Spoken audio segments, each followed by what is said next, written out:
Visakha dairy అవకతవకల ఆరోపణలపై ప్రభుత్వ house committee విచారణ కొనసాగుతోంది.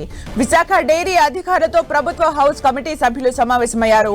House committee chairman Jyothula Nehru, సభ్యులు బోండా ఉమా, పల్లా శ్రీనివాస్, గౌతు శిరీష చర్చించారు. డైరీలో పరిస్థితులు చూస్తుంటే అనుమానాలు పెరుగుతున్నాయని జ్యోతుల నెహ్రూ తెలిపారు. హౌస్ కమిటీ వచ్చిన డైరీ చైర్మన్ అందుబాటులో లేరన్నారు.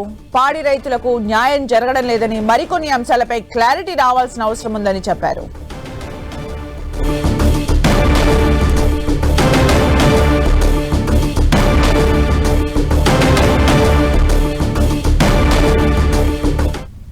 ముఖ్యంగా పాడి రైతులు యాజమాన్యంతో మాట్లాడితే మేమేమి డబ్బులు తగ్గించట్లేదు అన్నారు. ఒకవైపు దానా రేటు పెరిగిపోయింది, పాల ధర చూస్తే తగ్గించారు.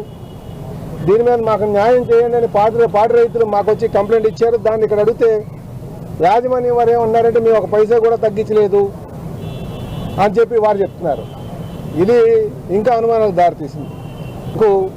ఏవైతే సందేహాలు అనుమానాలతో వచ్చామో అవి నివృత్తి చేసుకోవడం కన్నా అది ఇంకా ఎక్కువైనట్టుగా, సందేహాలు ఇంకా ఎక్కువైనట్టుగా జరిగింది.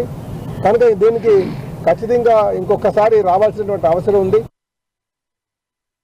ఇక్కడ ఉన్నటువంటి ప్లాంట్ అధికారులతోటి జిల్లా అధికారులు కలిసి దీని మీద వచ్చినటువంటి ఆరోపణలు అన్నిటినీ కూడా చర్చించడం జరిగింది.